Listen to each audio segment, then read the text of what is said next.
ሰላም ሰላም ጤና ይስጥልኝ የተወደዳችሁ በያላችሁበት እግዚአብሔር ሰላም ይብዛላችሁ እኔ መልካም ሰው ነኝ እንደተለመደው በሌላ ፕሮግራም ወደናንተ መጥቻለሁ ዛሬ የኢዮብ ተስፋ ለህፃናቶችና ለወጣቶች በጎ አድራጎት ድርጅት የተመሰረተበት 3ኛ ዓመቱ ነው ይህ ድርጅት በመንወደው ልጃችንና ወንድማችን በኢዮብ አበባው አንበሳው ስም የተመሰረተ በጎ አድራጎት ድርጅት ነው በቆይታችን ብዙ ፕሮግራሞች አሉ እስከመጨረሻው ተከታተሉን ስለዚህ በጎ አድራጎት ድርጅት ደግሞ የኢዮብ አባት አቶ አበባው አንበሳው በደንብ ያስረዱናል በአጠቃላይ በጣም ጥሩ ዝግጅቶች አሉ እንድትከታተሉን በፍቅር እንጠይቃለን እንደተለመደው ደግሞ ይህንን ቪዲዮ ለሌሎች እንዲደርስ ላይክ ሼር ሰብስክራይብ በማድረግ ደግሞ ሚዲያችን ይደግፉ እናመሰግናለን መልካም ቆይታ eyob was born on September 30th 2003, in Los Angeles, California.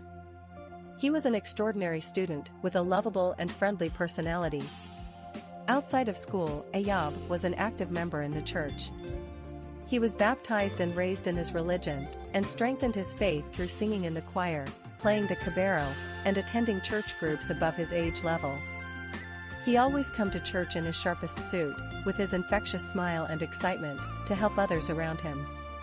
eyob is the first one to welcome new neighbors and the first one to run out and help others that are in need of help.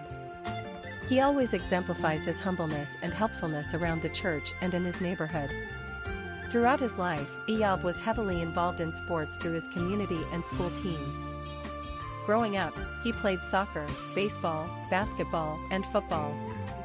His drive to be his best always shined through, and he will always be remembered as a team player with a love for sports. Growing up, eyob had love for family and celebrations. He thought of everyone as family and treated them as such. Although he was not related to many of his friends in the Ethiopian community, he saw them as his brothers and sisters, and they saw him as their little brother. eyob was in the process of receiving acceptance letters from colleges across the country. He was always eager to grow up and go to college, as he had an incredibly bright future ahead of him. With one semester left in his senior year, at West Ranch High School, eyob passed away at age 17 from a heart condition known as hypertrophic cardiomyopathy. eyob left his earth doing what he loved the most, playing basketball with his friends in his backyard.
ነው የምናገረው። ኦኬ ሶ ማስተካከል ካለብኝ ተመልሼ በማግኘላለሁ።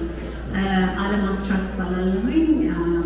I'm representing the health committee for AHCY, and just wanted to kind of explain things a little bit. So I'm going to start with this. AHCY is a non-profit charitable organization founded in memory of eyob, dedicated to offering hope and support to underprivileged children and youth. The organization provides vital medical assistance, educational support, and nutritional aid, while also establishing facilities and resources with physical fitness. AHCY places special emphasis on providing life-saving medical devices to children and youth in Ethiopia suffering from heart-related conditions who cannot afford treatment. This organization has made significant donations to St. Paul's Hospital Millennium College and the Cardiac Center in Ethiopia, specifically to assist patients affected by rheumatic heart disease. So I wanted to explain a little bit about rheumatic heart disease. I'm not sure. We need the other picture of the heart. So while they're doing that, who knows about strep throat? Has any of you guys have ever had strep throat? Fever, high fever, throat and it's where your throat is kind of red and has like little white spots. And usually you don't get, it's not like a regular cold, right? It's a bacterial infection. The bacteria is called strep A, and you get like infection of your throat basically, and no other, like you don't get a cough or a runny nose or anything. It's like high fever, body ache, and sore throat. So actually, it's very simple here, right?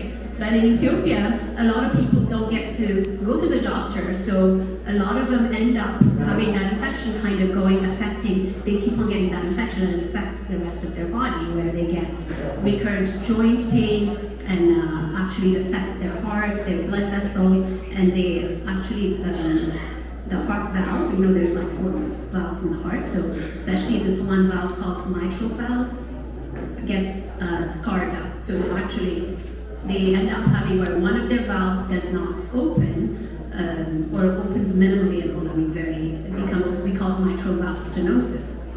So there's a lot of people suffering back home, and so these 2 hospitals that AHCY works with do take care of those patients, and they actually, these patients come from different parts of Ethiopia, so their local health center sends them to Addis Ababa, and there's like a very long list of patients waiting, and they actually end up dying. A lot of times it's young kids and young adults, because basically if it's severe enough, the heart ends up failing, they end up dying waiting on being on the waiting list. So AHCY is making like it has a major impact on that. So I was talking about, if you see this picture is showing you the normal valves, it's showing the different valves. So the valve that's mostly affected is the mitral valve. When that bacterial infection, the simple strep throat that's not treated, ends up kind of spreading the body, anyways, it does inflame the valves, and you see how it's all scarred up, it's barely opening and closing, so it's called rheumatic mitral valve or mitral valve stenosis. So if we could go to the next picture.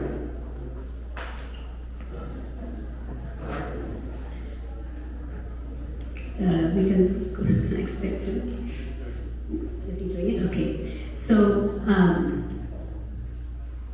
the 2 hospitals AHCY partners within Ethiopia are confronted with a long waiting list of patients from various regions, all urgently awaiting life-saving procedures. These individuals suffering from damaged heart valves are critically ill and require cardiac intervention to survive.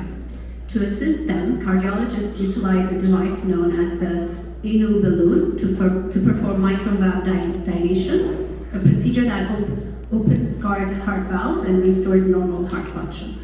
Basically, this picture is showing you the balloon. It's basically kind of this little thin wire, and then it has like a little inflatable balloon at the edge, so they put it in through the valve that's kind of all scarred up, and basically they open the balloon and it stretches and opens it up. Basically, very simple, right? So that's what you guys are helping get. Okay, so each balloon is at $2,000, and in this country they use it one time and throw it away. Those doctors are very resourceful. They're amazing in Ethiopia. Like, they actually sanitize that again, so they use that one balloon for 3 to 4 patients. And so far, EHCY has helped over 100 patients. Can we clap for that? Yeah. It's really amazing, and so it's life-changing. Basically, just like that, you open that valve, that patient is fine, and then it's on to the next one. And right now they're saying they have, at least one of the hospitals have like at least 100 patients waiting. So that's basically what we're helping with. So bear with me. Unfortunately, these balloons are not manufactured in Ethiopia and must be sourced from abroad. Despite the dedication and expertise of the treating physicians, they face significant challenges due to the limited availability of these essential devices. Without mitral valve dilation, many patients risk a significantly shortened life expectancy. Thanks to your generous donation, EHCY has successfully saved numerous lives by purchasing eyob balloons and donating them to these vital cardiac centers in Ethiopia. So, you know, the expense, there's more expense. I mean, it's not just the balloon. I mean, they help with a lot of other supplies that have to be used with that item. There's a lot of anything they need in their procedure room and all EHCY is assisting with. So it's more than that, but at least to make it clear to you guys that, you know, what that $2,000 goes towards. Each eyob balloon, as I said, costs EHCY $2,000, and the physicians can effectively utilize each balloon for at least 2 to 3 procedures, thereby maximizing the number of patients treated. Since 2022, EHCY has donated a good amount of money, positively impacting, you know, as I said, over 100 patients, but we still have a lot of work to do. So your contribution to EHCY will enable us to assist as many patients as possible. And we aspire to eliminate, we don't want waiting lists. Do we want waiting lists? No, right? So that's what we're trying to do. So we really appreciate your donations. Thank you very much.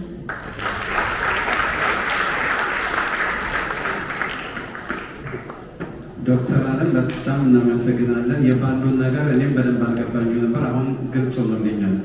እኔ አየር የሚገባበት ባሉን ነበረ በየጠረጴዛው ላይ ላደርግ የፈለኩት፣ ግን ባሉኑ ግን ልብ ውስጥ የሚገባ ነገር ነው እና በጣም እናመሰግናለን። ወደሚቀጥለው ከፕሮግራማችን ከመሄድ በፊት I'm going to invite Mr. John Miller. Mr. John Miller is going to tell us a little bit for the next 2-3 minutes. He's going to explain it to us. Thank you very much, and so good to see all of you tonight. Been asked to truncate my talk here a little bit. I just want to let you know I did get to know eyob a little bit, and I had the following description of it. I came to know that there's a remarkable soul in eyob. He has a quick and compassionate mind and is precociously skeptical and insightful in a manner that constantly surprises us. He gives me hope for the future. I wrote this out because I'm not particularly good at public speaking and I find it a little bit easier to read, so bear with me here a little bit. You may be surprised to learn that I use the present tense when describing eyob, for he was suddenly and unexpectedly taken from us, leaving us in a darkness that mere sunlight cannot illuminate. As he conveyed a light that mere sunlight seems a poor copy of.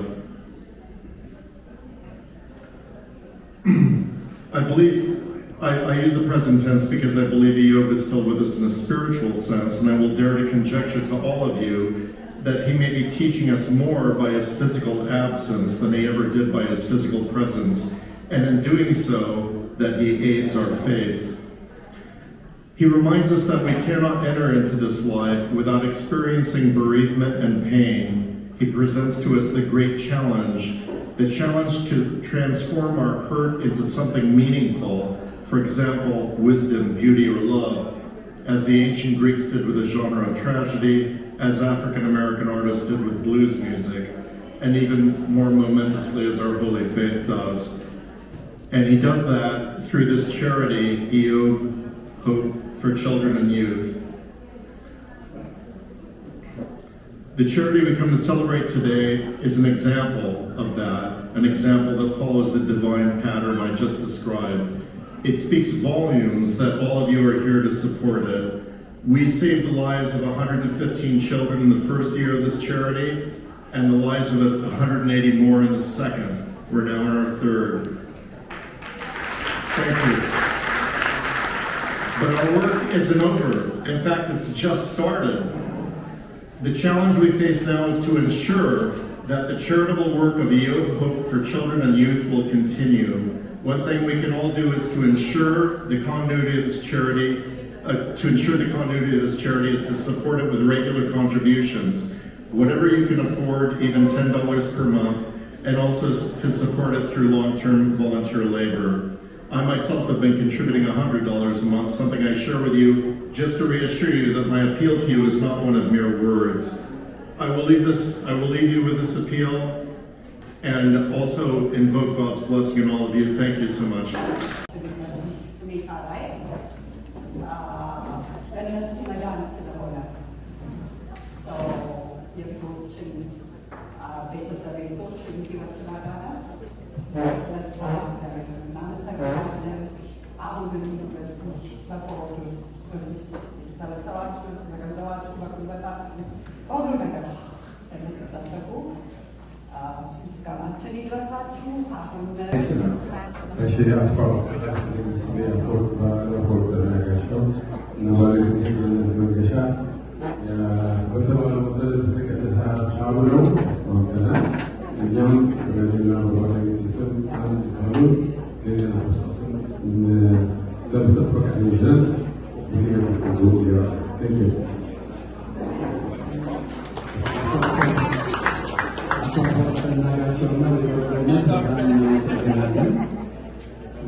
eyob ሁልጊዜ በልባችን የሚኖረን ልጃችን ነው።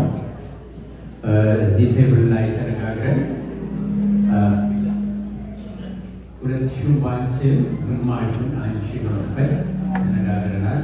ለሁለቱም ልጃችን አመሰግናለሁ።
ስፖንሰሮቻችን ታንኪዩ ማለት እንፈልጋለን። ሆፕ አንዱ ስፖንሰራችን ነው። ኮስቶ ስፖንሰራችን ነው። ቶታል ዋይን ነው። ስፕራውት ፋርመርስ ማርኬት፣ ዩኤስ ፖስቴጅ ቢዩቲ ሴንተር፣ ዮናስ ሄለን say thank you.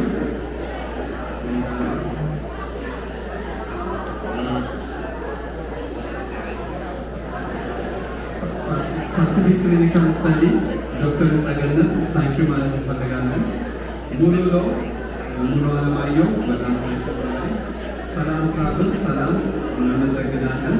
ቤቲ ሬስቶራንት ማርኬት ቤትና ዳኒ ዮሐንስ ሰላም ማርኬት አምሳልና ሳሚ እናመሰግናለን። ፓፓ ክርስቶስ ግሪክ ደሪ እንላለን። አዋሽ ሬስቶራንት ሞና ሮዚ እነሱን እናመሰግናለን። አካችሁ ትንሽ እንላለን። ሃይላንድ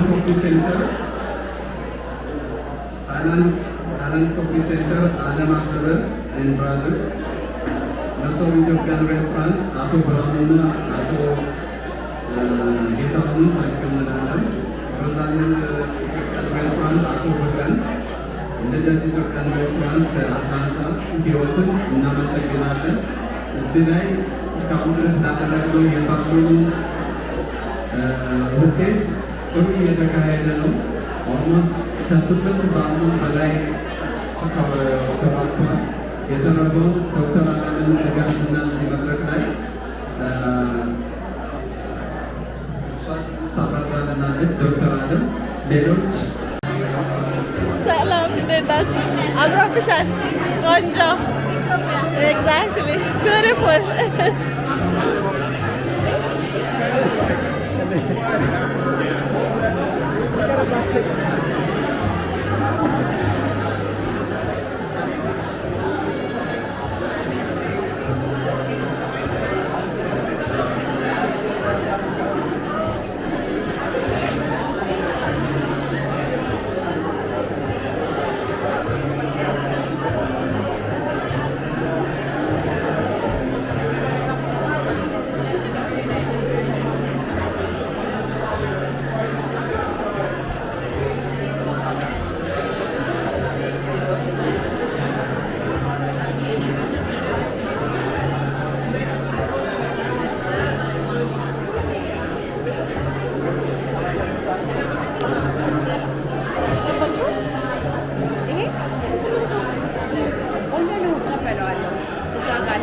ቢዩቲፉል በሀገራችን በኢትዮጵያ በድብር ለሚሰቃዩ የተከበራችሁ የኢዮብ ተስፋ ለህፃናትና ለወጣቶች በጎ አድራጎት ድርጅት ደጋፊዎች የሁላችን በጎ አድራጎት ድርጅት ከተመሰረተበት ጊዜ አንስቶ በእውቀታችሁ በጉልበታችሁና በገንዘባችሁ ባደረጋችሁልን ድጋፍ በሀገራችን በኢትዮጵያ በድብር ለሚሰቃዩ የገንዘብ አቅም ለሌላቸው ህፃናት ወጣቶችና ሌሎች ህሙማን ነፍስ አድን የሆነ የነፃ ሕክምና እንዲያገኙ የዛሬ 2 ዓመት ለጳውሎስ ሆስፒታል $30,000 የሚያወጡ 15 ባለሙያዎችን በመላክ 45 ህፃናትና ወጣቶች እንዲታከሙ ረድተዋል።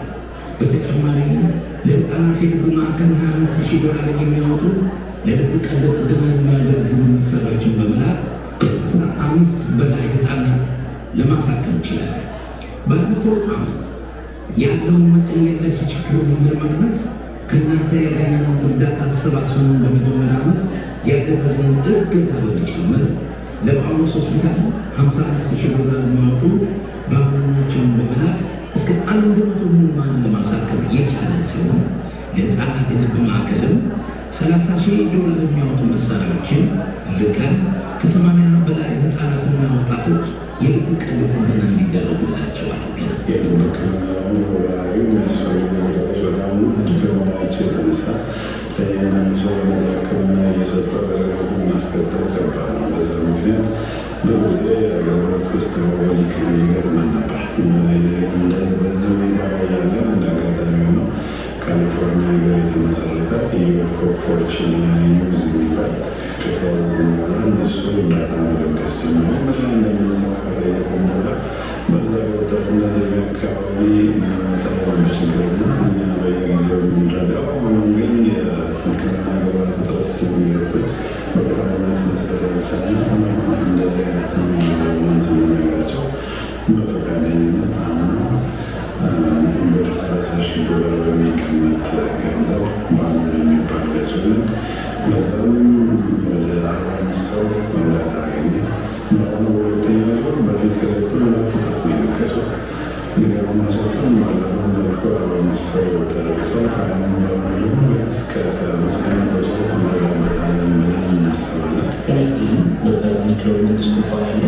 ኢትዮጵያ የሁሉም ህጻናት መርጃ ማዕከል ሜዲካል ዳይሬክተር ነው። ባለፈው ዓመት ውስጥ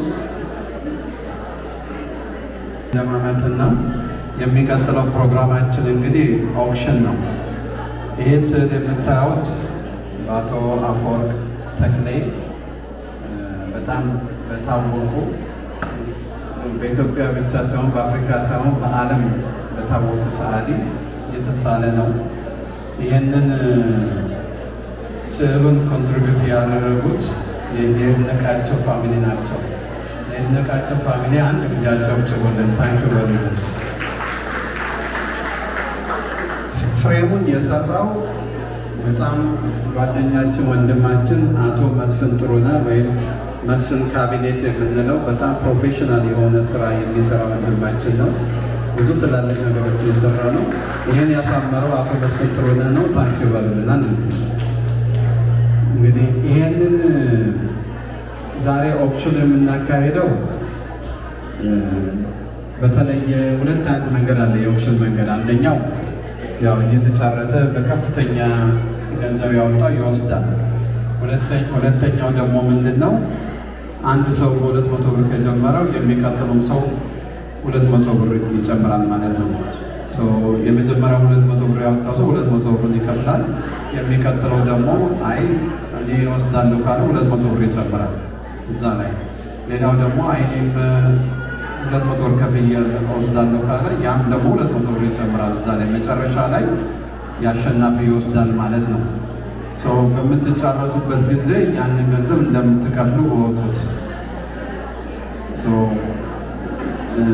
just clear understanding እንዲኖረን ብዬ ነው።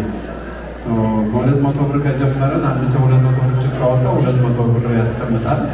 የሚቀጥለው ደግሞ እኔ 200 ብር ጨምሬያለሁ ወስዳለሁ ካለ 200 ብር ይጨምራል። 400 ብር ሆነ ማለት ነው። ደግሞ የሚቀጥለው ጨምራለሁ ካለ እየቀጠለ ይሄዳል። እንደዛ ያን ከተግባባን ጥያቄ ያለው ሰው ካለ መመለስ ይችላል።